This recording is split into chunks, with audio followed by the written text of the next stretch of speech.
Hello and welcome. This is Simon Walker from Red Giant, and I've also got our specialist presenter, Jason Hare, who has many years of sports production behind him. In fact, Jason and I worked on a couple of tournaments, the Euros and the World Cup, and Jason's got a lot of really useful techniques to show us, especially because he has been doing these sports tournaments, and also is responsible for setting up workflows for many of them. So we're delighted to have him here to share some of his experience.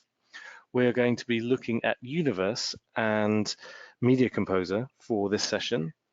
And if you're in different versions of Media Composer, let me just click on the compatibility button on the website.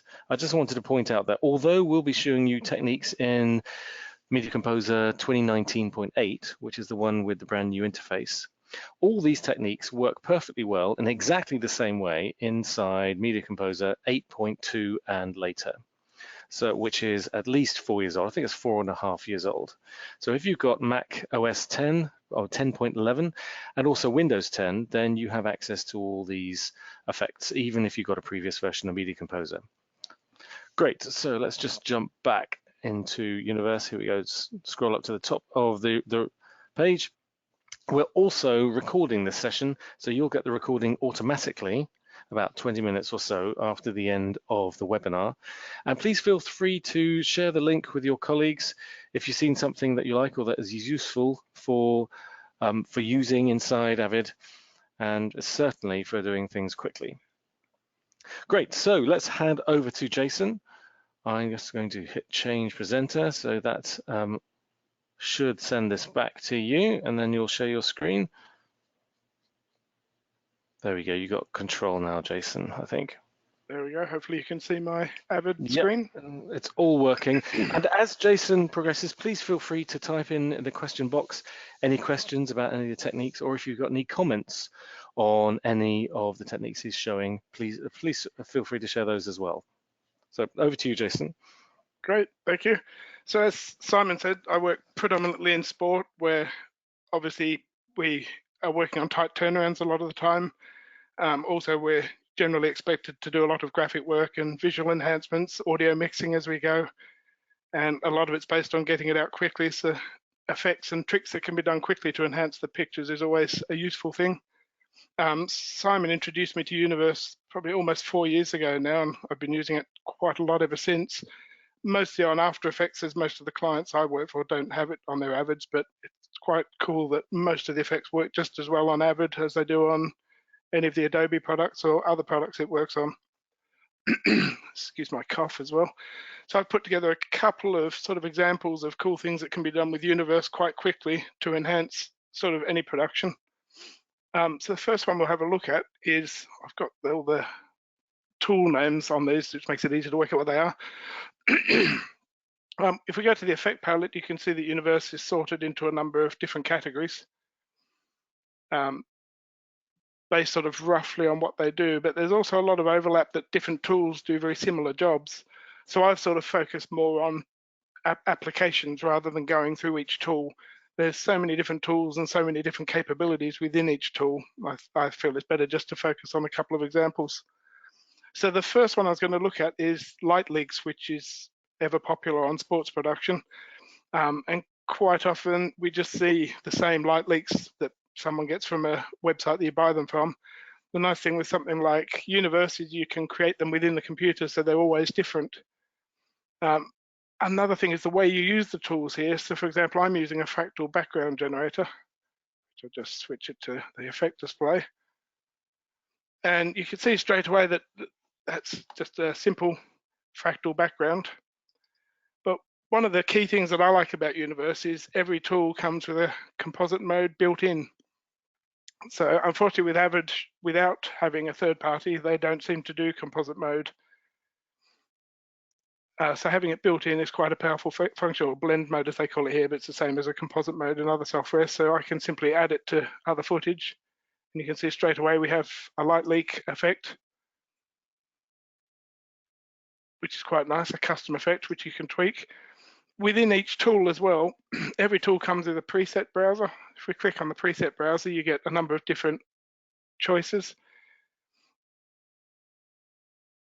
you can simply select any of those. Obviously, for this purpose, I've gone with a light leak, but if you're using it for background, you can simply apply the preset, and there's another one. You'll notice that the blend mode defaults to normal, but we can simply go and put it back on add or screen. Obviously, that doesn't look much like a light leak anymore, but still could be useful for something you wanted to work on. The other thing is if you want to play around with the different settings and you find one that you like, all of these settings, some of the different tools, like this one, for example, you notice there's a loop duration. So you can set it so exactly 5-second loop. So you can set the loop time. So if you're making a looping element, use something out for another production or another purpose, this is quite handy for making looping items. When you've got all the settings, how you like them, you can then save a preset. And if we save, let's call it looped light leak. The beauty, this is one of the other really powerful things with the universe. That's now stored, if I just bring a Finder window up. I'm on a MacBook Pro, and within Documents, Red Giant has its own folder, Universe Presets, and we can see, lopped light leak rather than looped light leak.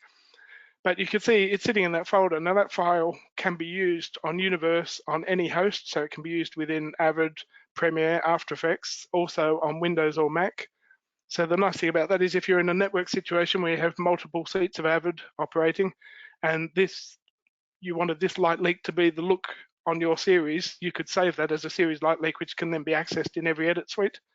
Or likewise, you could hand that off to your graphics person, or you could save effects you particularly like onto a hard drive and take them with you if you're freelance, as I am, to different clients. So you've just got like a preset selection of cool effects you like. And then once they're saved, you'll see that if we go into our preset, there's all the default presets, but down the bottom, you can see here we've got our lopped light leak. So it's quite easy to apply any presets. So pretty much every tool has a preset browser, and you can save the presets and, as I say, use them in other versions of Universe, which is quite handy. So as we said, this was actually a fractal background generator, which I think makes nice light leaks. The other thing, when you look in the tools, you can start with a preset. I tend to choose something which is close to what I want. And then you can see there's a multitude of controls. Pretty much every tool has a load of controls. You can see you can choose the colors and how much blur and what sort of fractals, whether it's scrolling across the screen as it's generating. There's like a range of options. Every tool has different options, but the customization of pretty much everything is almost limitless, which is good, especially with light leaks, because you don't want to make light leaks that everyone recognizes and using the same ones all the time. So anyway, another way of creating light leaks, you can see that one's a bit harsh, is a tool called Overlight. Overlight is more specifically for light leaks. And when you look at the preset browser, you'll see that I quite like this side sparkle because it gives you sort of more of a side effect rather than blurring out the middle. The one key with this is you see it automatically defaults to screen mode because it's a light leak, so it's designed to go over, composite over an image. The one thing that's quite cool is this hue value. You can go and pick a hue from within the image. Rooney's face probably isn't the ideal, but it gives the color a bit of, like the light leak gets a bit of the color from the image. So if you had a bright red light source, for example, you could make it interact with that. And it makes it feel like the light leak is actually being generated from the background image. The other thing you'll notice is that on Avid, these play back in relative real time. This is a slow-mo shot. But if we stop, you can see there's no bar underneath, so that plays back perfectly well in real time. This latest version of Avid will show a red line underneath if it needed to be rendered to play. So a lot of these effects are very fast responding. Obviously depends what they're doing. Some take more time than others. So that's two options for light leaks. There's obviously others, but these are the two that I prefer to use. Next, we'll look at the classic film look. People always seem to want to make things look like film. So there's a number of ways you can do that within Universe, Misfire being one of them. And this is quite an elaborate system where there's control over everything. You can add funk, fading, softness, grain, colored grain, scratches. It goes on, change the color of the grain. Sort of infinite control on what you want to do. And if you get something quite strong like that, you can just dial down the whole damage amount and make it a bit more subtle. which again, you can see it plays back reasonably well. Again, you've got a number of presets in there, which gives you quite quick looks. Oh, that's not so good. And some of the presets are quite nice to start with. But again, you can always start with the preset and then dive into the controls and customize it to what you need. Turn off elements that are bothering you, like if some of the splotches you don't like, you can simply turn them off. It's quite powerful for individual control of elements. The next one is retrograde. This is more sort of, you can see already the grain. It's more designed to emulate various damaged and aged films. It also has quite a large amount of control. You can do different things like change the edging, fade the edges, which you can see straight away here. So it's sort of different, but some of this, as well as the presets, you've got film stock, so you can switch to like an 8mm film. So it's sort of more to mimic actual film stocks, and it's quite a nice look. You can see hairs all over it and different elements. So that's another alternative. And you can see that's within the Stylize section. Both of these are within Stylize. Carousel is another one that's quite nice. This has less individual control over the elements involved. You've just got color process, vignette. But the one advantage here is it's got light leaks included. So you can add light leaks and change the color of the light leaks all within this one plugin. You can also change the frame style from square to 16:9, which gives a nice edge to the images. It's just a nice variation, quite quick to apply, and if you just want to give pictures that nice film look, very quick compared to years ago when you had to manually add grain and all the different steps. So they're sort of the three main film looks that I prefer to use. But so now we'll look at some of the other quick image treatments. This next one, Chromatic Aberration, it does standard chromatic aberration. You can see the color separation, but it also distorts the image. But on top of that, you've also got a lens effect, so you can add like a dirty lens type effect. So if we go into those tools, again, you've got the presets as you'd expect. The distortion amounts, we can actually turn that off, and you can see it gets rid of the aberration and distortion, but it keeps the lens. So you've got a frozen lens texture. We could just make it dirt or whatever you want. You can see there's a mask in the middle, so you don't have to damage all of it. You can sort of play with different amounts if you want to see the inside. Change the fall off to make it a bit more subtle. So it's quite nice if you just wanted to add a texture to the lens, but you can also do some quite extreme effects. Also keep in mind that every slide I'm using within Avid can be keyframed, so you could have that, you could keyframe an effect. Like for example, we could sort of keyframe at this point and make it a bit more severe. Go back a little bit and take away the effect. Go forward a bit, add another keyframe, take away the effect again, and then you just sort of get like a little hit, which could work well on the beat of music, or not sure how well this will play. It's sort of staggering through, but you can see it gives you an idea. Obviously, these all render quite quickly anyway. In fact, that looks like that was played. It's slow-mo picture, so it's hard to tell whether it's not rendering or. So you can see every control within each tool is also keyframeable, so it's almost limitless what you can come up with playing with these tools. And again, I'm only going through some of them. It's well worth anyone who's not familiar with the tool set, get some pictures and sit down and have a play and just try what all the different functions do. You can see this is within the distort category. So there's like a couple of different distortions. So again, I've just sorted them based on how I like to use them and what I thought was worth presenting as groups.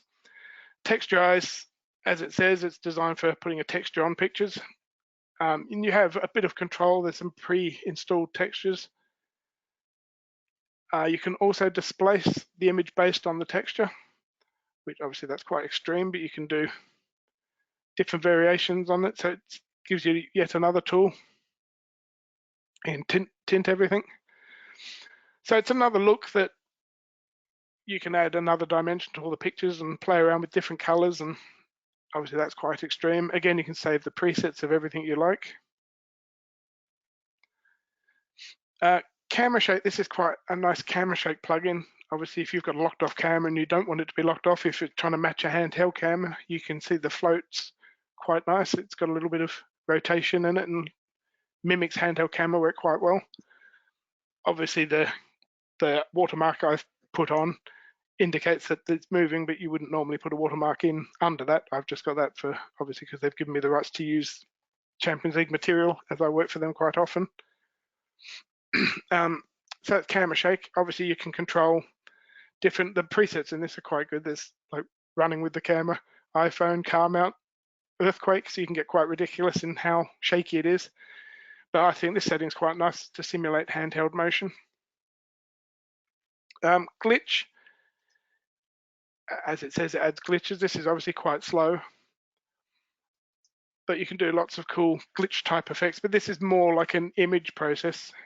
You can add compression to make it look more compressed and add all kinds of different artifacts. This is an interesting one that will probably get complaints from some broadcasters. The Japanese in particular don't like effects that make the picture look like it's distorted. So that never helps. And you've got all kinds of different blending modes to achieve different effects. And yeah, so it's quite useful for glitch type effects. A lot of these effects, which I'll show you later, also have a transition variation applied to them. So you'd use this to apply a glitch throughout a shot, but then there's also a glitch transition tool which we can use to glitch from one shot to the next. Also the presets, pretty much everything has presets. Some are designed for text and some are better for pictures. These are all suggestions. Obviously you can use whatever you want, however you want. Like whenever I get spare time, it's quite nice to sit and just sort of apply different things and see what they're like, simulating different problems. And then again, you can go in and tweak the numerous controls to play with different parts of each bit of it. And then save any effects that you particularly like. So the next one we've got VHS. This is quite a cool effect and simulates old VHS or pretty much any old analog tape. So anyone who comes from the old analog tape days, you can see that's obviously quite a damaged VHS, but we have a number of presets in here, going from subtle things to bad tracking. Blank tape, actually, you're almost not worth applying that to a picture because it leaves you no picture.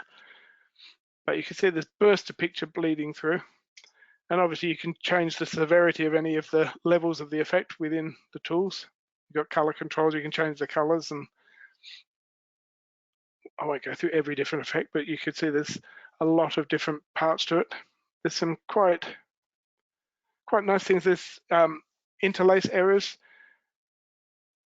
tape wrinkles from anyone who is used to working on analog tape. You can see across Rooney's eyes, there's a tape wrinkle which will play. I'm not sure this will play in real time. This is obviously quite a complex. There you go, it's not bad. So you can see the tape crease running down like an old tape, like when the tape was creased on a 1-inch machine. So although it's called VHS, you can sort of simulate any kind of tape-based format throughout the history of television, if you like. And quite good for aging content that matches, or if you've got new content you want to look like it's from the 80s, or you can control that this way. And again, there's just so many different controls in here. You can sit here and get lost in the controls. So you can see you can even turn on time code, and it's just limitless, I think. A few more image. The next one, this one's called Heat Wave. If I turn the fire off, you'll see it adds like a heat type ripple. I've made it quite severe to exaggerate the effect, but you'll see when you add fire over it, it's quite effective and looks like you're looking through the heat haze. And then obviously if you had an animation of fire getting stronger, you could actually animate the severity of the effect so it becomes worse as the fire gets stronger. It's quite a cool treatment if you're doing a promo about look how hot our MLS tournament is, even though he's not there anymore. The next one is a simple RGB separation, which, don't want that button, that's better. Simple RGB separation. Again, I've got that quite severe, so you can see the severity of it, and you can go in both directions, negative and positive. The controls are fairly limited because it's doing what it says. It separates the red, green, and blue colors. You can change the angle of it. Obviously, you can also animate any of these. So you could make it sort of, you could start it at 0 and have it just sort of bump out of alignment and then back into alignment. And then there's distortion as well, which just adds another layer to it. And again, with the presets, one thing with the presets within Avid hasn't allowed Red Giant to animate these because of the limitations on the software. These in other hosts actually animate, so it gives you quite a nice idea of what's happening. But if that's a problem, you can always open the site Simon showed you before, where you also can get these little thumbnails on the website. So if you have a laptop with you, you can be previewing what they'll look like. Well, once you get used to them, you'll have your favorites that you'll know where to go to, and you can see which ones are more severe. That's quite a cool tool I've used a few times. Shrink ray, similar to tilt shift in Magic Bullet looks. So pretty much the same effect, but a different way of applying it. This has, where in Magic Bullet looks, for those who are familiar with it, you end up with a cross that you have to sort of pull at different lines. Here we can just sort of expand and open up the areas, change the position of it and the rotation. There's a couple of presets as well, which you sort of get a rough idea. You can simply apply them like that. So I'll undo that. I prefer it with a bit of a grade on it and a bit of desaturation, which is done within. And then you'll see, so yeah, as I say, I've desaturated it within the same tool. So if you just want to do a subtle change to the contrast and saturation, you can do that within one tool, which is quite useful. We can see that plays back in real time, or pretty much real time. So that's quite a cool tool, which I'm sure we're all familiar with that, making something look miniature. The next tool, hologram, sort of Holomatrix, it's in the style of the old Star Wars holograms. Quite a cool looking effect with quite a number of different presets, doing all kinds of different sort of glitchy based things. Then you get sort of more the traditional look. So if we sort of click on any one, you can apply it quite simply. One thing is they have different aspects to them. A lot of them have elements that change the time base, because if you remember in Star Wars, they sort of flickered, the frame rates were varying. With the Avid plugin, that appears to make them disappear for quite long periods of time. So sometimes you need to play to get the look just how you want it. But like all the tools in this, you can see from the controls here, it's so customizable, every aspect of it. But this brings us to an interesting problem that you can see here. I've applied it. This is a chroma key of Jurgen Klopp, filmed for the final of Champions League back in May. And the background plate in this case is just a still plate that looks like that. Unfortunately, the way Avid keying works is when you put a chroma key on a background plate, the tool that you apply to the chroma key actually applies to the background as well. That could be something you don't want and can be a bit annoying. There is a workaround for that. This is different in other platforms. If you were to apply Holomatrix to a chroma key in Premiere, for example, it would only affect the chroma key. If you wanted to affect everything below it, you'd need to put it on an adjustment layer above. But a way to solve that problem is I normally generate the chroma key and then copy the chroma key to the top level. So basically, video 2 and video 3 are exactly the same thing. But when you step into the chroma key, this is using the standard Spectromat in Avid. It comes with a show alpha function where you can actually generate a matte shape. So the workflow I normally use that to, you've already set the key up right, create a matte shape on the top, and then using a matte key and applying that to video 3,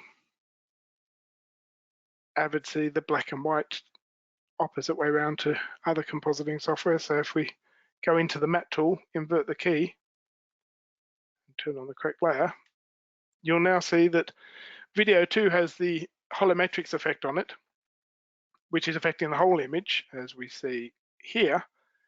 But then video 3, we're using the matte to cut out Jurgen Klopp, so it's only affecting him rather than the background. Which, if that's what you want to do, obviously there's a bit of dirtiness around here that you'd need to clean it up properly, but for the purposes here, it shows the point. So that's fine if you're happy with everything to look the same, but this just allows you to treat Jurgen Klopp like he's sort of holographically placed into that scene, if you like. That key issue is something that comes up quite a bit in Avid. A number of the tools within Universe are affected by that issue, which I can show you another example, but some of the text tools don't work quite as well as they do in other hosts, partly because of Avid limitations, unfortunately. One more tool in the sort of treatment tools, if you like, is a fisheye fixer. Quite hard to say that.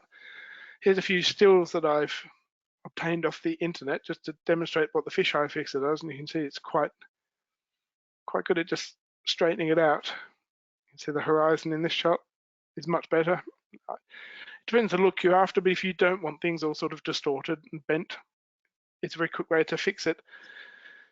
The controls are pretty much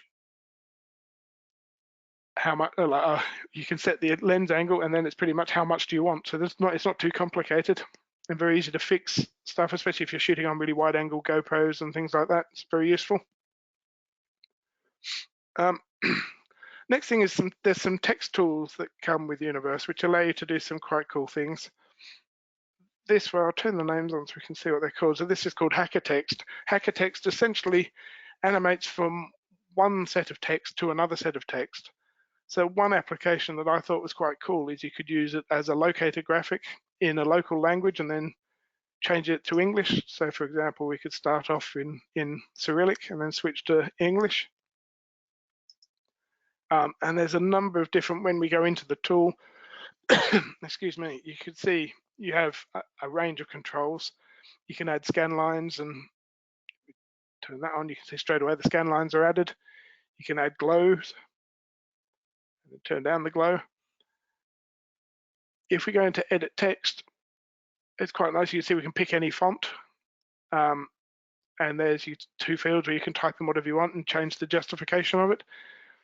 And up here you can preview the two different, the source and the target text, change the color of the text. I think as well that the color, or obviously the color seems to be different on the two. Just trying to remember whether there's more settings, so that's sort of the text, but then within here you've got more font color. So the font color, you can, because everything's on a slider, you can obviously apply transitions. So you can see that I've made my version goes from blue to white. When it plays, you can see that plays back relatively quickly. So you can keyframe the color, keyframe any element. Again, there's a number of presets. Unfortunately, because these don't animate, it's a little tricky to work out what they're going to do unless you actually apply them or look at them on the website, or again, have a play with them and you get used to what you like. But again, if we like that, I could just save that as foreign to English locator. And then you'll see that within this computer, there it is, it appears as a preset straight away. Likewise, in that folder structure I showed you before, you can copy that out of there and put it onto numerous systems.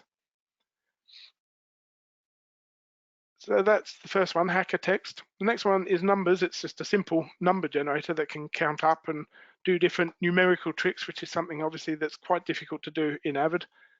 And you can deal with percentages and dates and times and a whole range of numbers. So it gives you the capability of generating numbers that are otherwise very difficult to do within Avid. This screen text gives you a range of sort of data style text. You can see here's just a load of numbers, but just as an element that you can composite into your images and use in various ways. And it's all kind of randomly generated, but there's different presets. You can see there's all kinds of presets. And then again, you've got all the usual controls. You can add cursors and effects. You can add glow and scan lines and add different dimensions to it. Change the blend mode. The blend modes are obviously something very useful, that you can change the blend mode in each tool.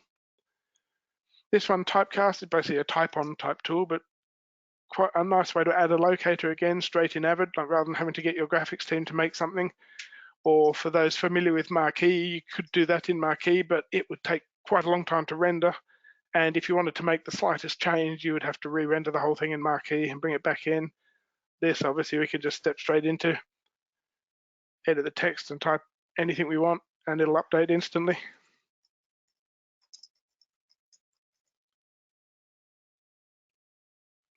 So there we go. And clearly we need to render that one. So some need rendering, some not so. But when they do render, it's popped onto my second screen. There you go, so it's actually already finished. So everything renders quite quickly when you do need to render it. That animation wasn't quite as smooth as the first one, but obviously doing it has done it a word at a time. But you could tweak that. Again, there's loads of variations and possibilities within this tool. If we look at the presets, so you can see you can make them float up, down. There's quite a lot of different animations. Adds a lot of variety in text animations that are otherwise quite difficult to do. The final text thing I like is a simple type-on, which again, a type-on in Avid, you can do it in Marquee, which you still have to actually render a type-on, or you could animate letter by letter. This gives you the ability of doing a type-on, and you can add the cursor, scan lines, glows, and quite a nice little tool. So those sort of, there are other text tools, but they're sort of my favorites that I think offer quite a lot of potential and sort of fill a need that Avid otherwise don't. The next set of tools, I consider them visual elements. So the first one is called HUD, Heads-Up Display. And this little example here is a little quirky, but basically the reason I put this together is it shows that there's, within the one plugin, there's 4 different elements. So I've made them different colors to see what's what. So we've got a yellow circle. If we go into it, you'll be able to see, if I collapse them down, you've got 4 different elements. So each element, you've got the yellow, the green, the red, and the blue in this case. Each element can be locked. So you can see here, link element 2 to element 1. So basically I've done that with all of the elements. So if I were to animate the position of element 1, for example, you'll see that it takes everything with it. So it's almost like a parenting type tool.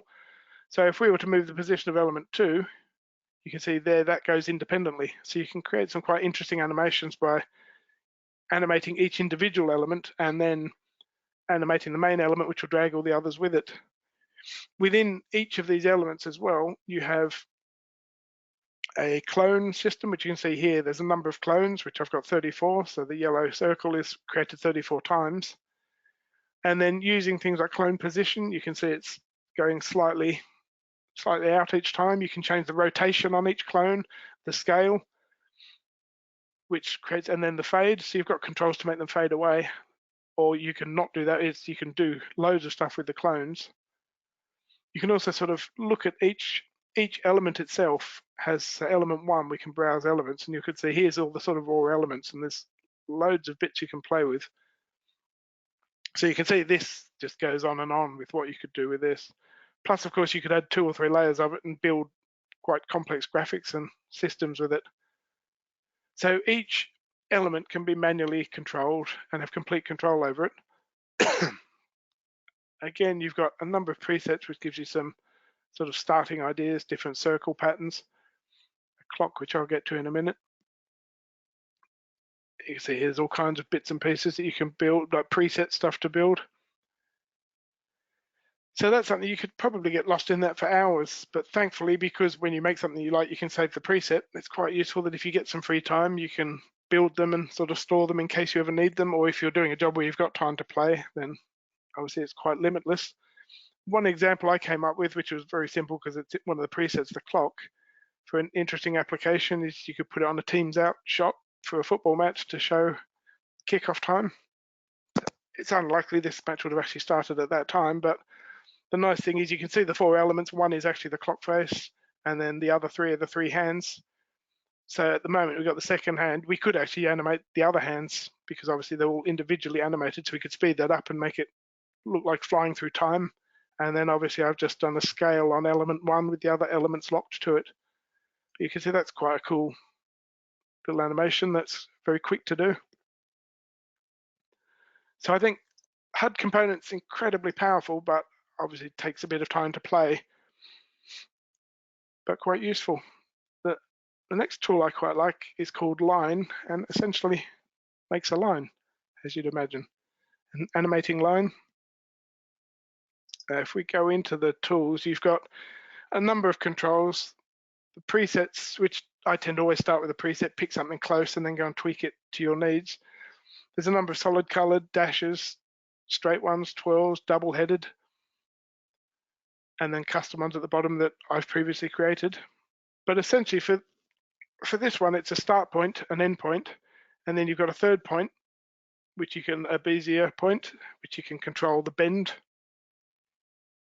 And then different arrowheads, you can also choose the color, so you can have a graduated color from start to finish. Again, there's a number, as you can see, I've got keyframes here, which controls both the animation, also the color from yellow to red.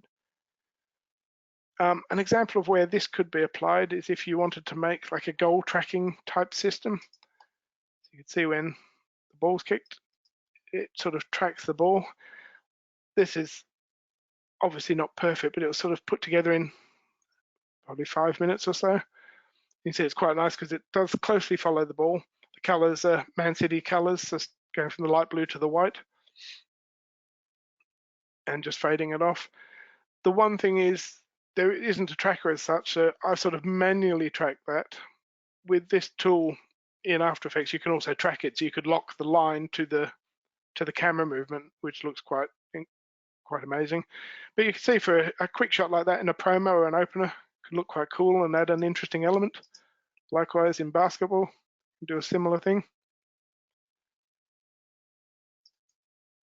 So again, they can be used to highlight things. You could also use them to point at a graphic word or, excuse me, there's no end of things you could do with these lines, which I think are quite a useful addition. The next thing is called Progresso. This is quite complicated. It's basically a graph system that can do pie charts and graphs all within Avid. The system has quite a large number of options. If we look at the presets, you've got various arc graphs, bar graphs, pie charts, linear sequences. So the list goes on and on. You can choose the preset you like, and then you can start messing around with almost everything's animatable. The number, you can change the style, percentage, that little mark, you can change the color. You can add rings and add all kinds of elements. You can add different parts within the same. It just sort of goes on and on. I don't know if I've got this on something. Then obviously it's got a composite mode. So there we go, we've got a few different ones overlapped. Possible applications for that, I've built a little thing where you could have like a timer counting down to the point of goal scored, which sort of roughly tracks the ball.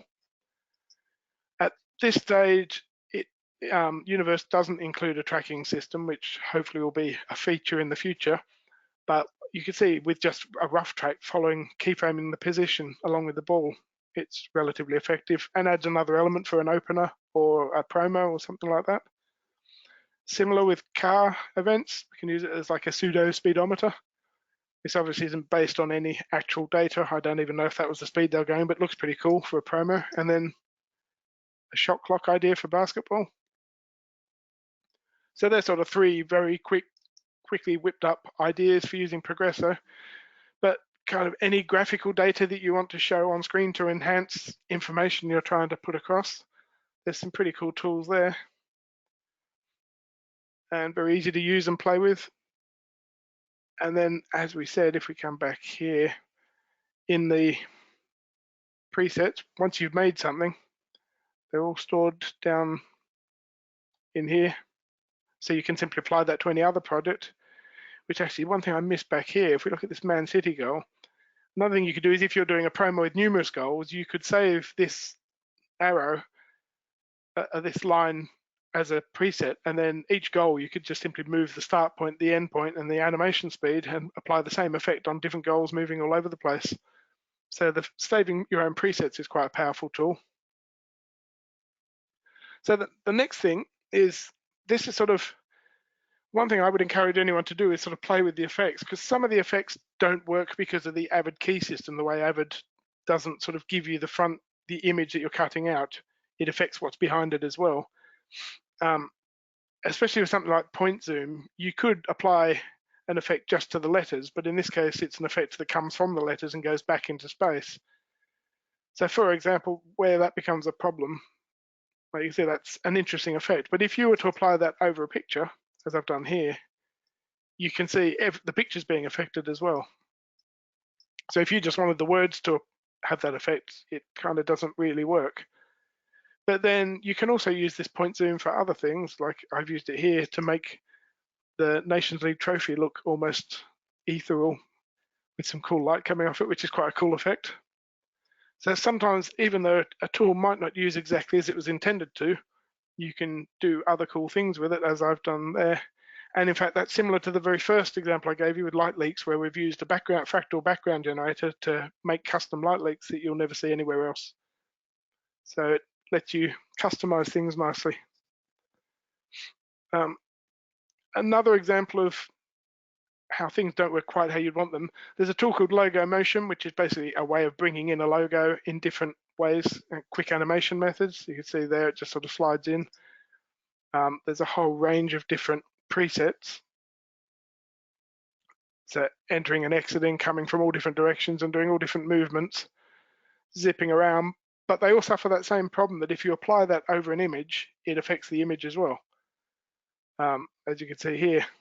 But the one thing that is quite cool is it has modes that's more than just the animation of dropping in. You can turn on springy and wobble and different attributes. So when they shoot in, okay, it needs to render, but the next one, I've applied it over an image. You see it affects the image, which I have no way of stopping it, but it's quite a cool way of bringing something in.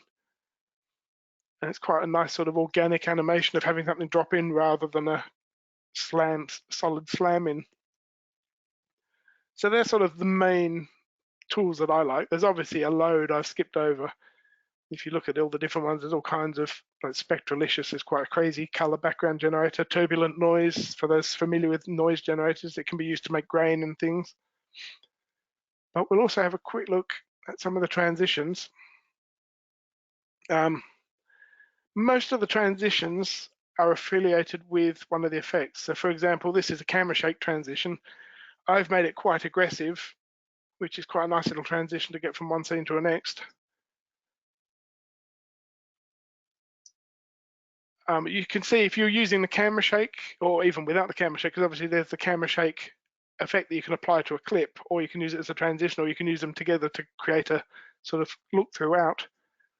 These are my preferred sort of transitions. Carousel, if you remember, it was one of the film looks we looked at that had the nice frame. The transition variation gives you a sort of little bit of a film roll.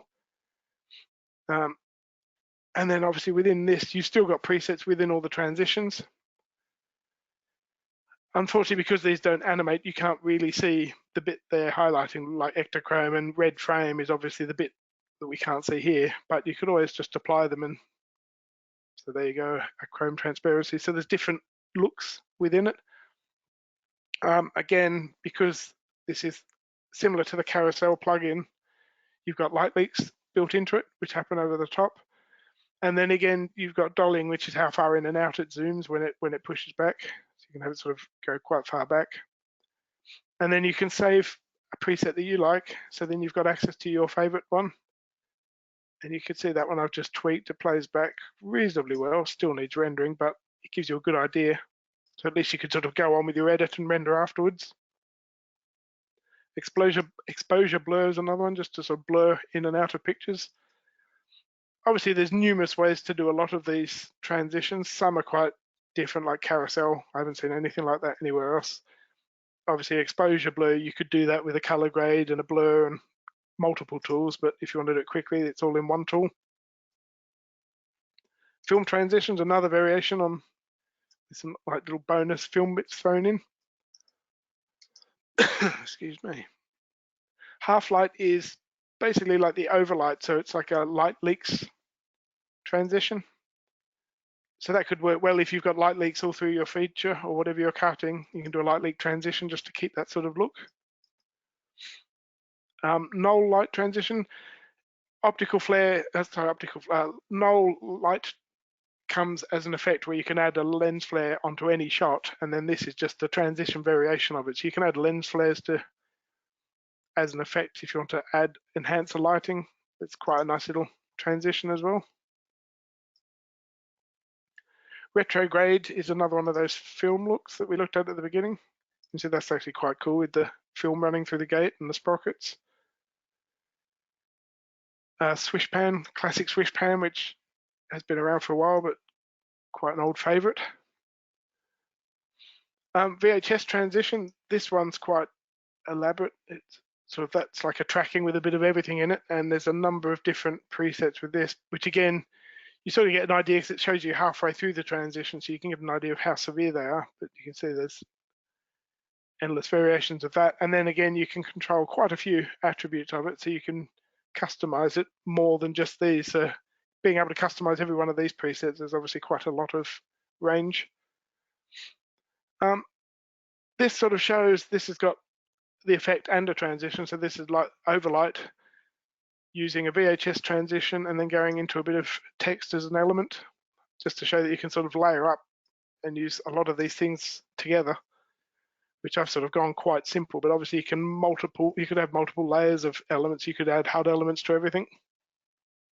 And then one old favorite, which I'm not sure you can do any other way in Avid, is the old star wipe. We should all be putting star wipes in everything just because they're cool. So that's sort of the main things I wanted to show you, but the big keys, I think, are the fact that every tool has the composite mode. Find my sequence. So every tool has the composite mode built in, as we talked about,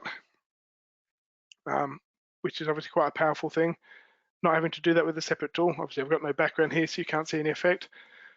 Presets with every single tool, able to save custom presets and share those presets with any other system, whether it be on Windows or Mac, and any other host. So whether you're using Universe in After Effects, Adobe Premiere, DaVinci, you can share them, and all the effects that I've done here, you could save and share on any system, which is a very useful thing. I like how you finished there with Star Wipe, Jason. Everyone needs a Star Wipe. It's an essential tool, absolutely. Would it be fair to say that one of the challenges you've got when you're editing for sports graphics is as well as the speed of having to come up with stuff, is also to come up with things that look different from either tournament to tournament or promo to promo? Well, yeah, I think so. I think that, well, I personally don't like to do what everyone else is doing because I know imitation is the biggest form of flattery, but I prefer to try and do new stuff, and hopefully people imitate what I'm doing, and yeah, just keep things fresh, look different, come up with new effects, ways, little tricks to enhance things. I think so. Certainly on the tournaments that I've worked on, there was a big emphasis on not necessarily repeating what was done on previous shows. And your example of the light leaks was an interesting one, because I remember on, I think it was the Euros or the Real World Cup, we had a selection of light leaks footage that was just used with a blended over an image, and they got so used to the point that we were able to count which number on it was. Oh, that's number 24 and that's number 12, and so on. So that point you made about being able to use those light leaks techniques to customize and make something look unique, but also take on some of the properties or colors of the original clip, I think is very useful, especially in this setting. Yeah, definitely. And even things like I know with Overlight, one thing that I quite like, which is this is something when I'm in a situation where you're working for a client and they happen to have 20 light leaks that every editor's using, I find I'll quite often just flip them to make them look a little bit different. And there's a flip button within Overlight. So even if you use one of the standard presets, you can just flip it about and make sure it's different to what the other editors are doing, or vary it up a little bit. Plus, obviously, you've got so much control, so everything's individual. And you're doing it actually on the Avid timeline itself without having to jump to another program. Yeah, I think that's the power of like some of my favorite things. Like I quite like the line tool because I just think that's really cool, being able to add stuff like that so quickly. And the text tools, especially just being able to add animating text like locators that look quite cool. And especially I can see that being quite a useful function for a lot of programs I work on where they like locators and Absolutely. A technique I've seen a lot of Avid editors do, if they're working with the graphics department as well, is saving a technique like the line tool, or like you've got on the screen there, the text change, and then giving that preset to the graphics team and letting them work into that, because especially if it's been signed off, then that's the exact same effect that can appear over multiple different in multiple different hosts and multiple different treatments. Yeah, well, I think this line example would be a perfect example of that, where in the edit, I literally built that in a matter of minutes. You could build that in your edit and then send that to After Effects where they can track it and move it and just smooth it out a lot more. And they could Yeah, apply that yeah. same effect to other things quite quickly. And then you could get on with your edit, come up with a style that your producer's happy with, and then cut your vision bed and give it to the graphics person to do, providing you have a graphics person. Otherwise, you can do it all here. Sometimes you are your graphics person. Absolutely, Exactly. yeah. Well, that's a good, that would be a good segue, if you like, for the session tomorrow, because some of these techniques do lend themselves to used in multiple hosts. And the sessions tomorrow concentrate on using Universe, but in an After Effects setting. So taking these techniques and what Jason's been pointing out and actually taking them further. And I think that you're going to show some of the techniques you used on actual events as well, aren't you, Jason? Yeah, I've got a couple of promos that I've used Universe on, but I've also recreated some of this. Like I've got this line demo in there just to show how cool it looks when it's tracked properly. And yeah, so Nice. it's sort of taking it to the next level, if you like. Excellent. So thanks everyone for joining us. And by the way, if you do have any comments, if this has been useful, for example, that would be useful to know, or if you've got any questions or any follow-up questions, please either put them in the questions box or put your comments in the questions box there. But also let us know if there's anything interesting or any questions you got about the tools. I'm simon@redgiant.com. And you can email me and I can pass the questions on to Jason too. And also, if you don't have a link to the After Effects sessions tomorrow, please let me know. And then I can send you the link. And if you're watching this on the recording, let me know anyway, because I can send you the recording of both sessions. And in fact, also the session that we did yesterday for the color grading and adding magic bullet looks to clips. But otherwise, can you have any questions popping up in the box, Jason? No, just one comment. All right, okay. Well, thank you for spending this time with us, and we appreciate it. And hopefully you'll join us tomorrow and for some more interesting techniques. And thank you to you, Jason. I really appreciate you sharing your knowledge with us. No problem. I hope it's been helpful to everyone. It certainly has for me. Cool. Okay, thanks everyone, and see you on the next one. Thank you. Bye-bye.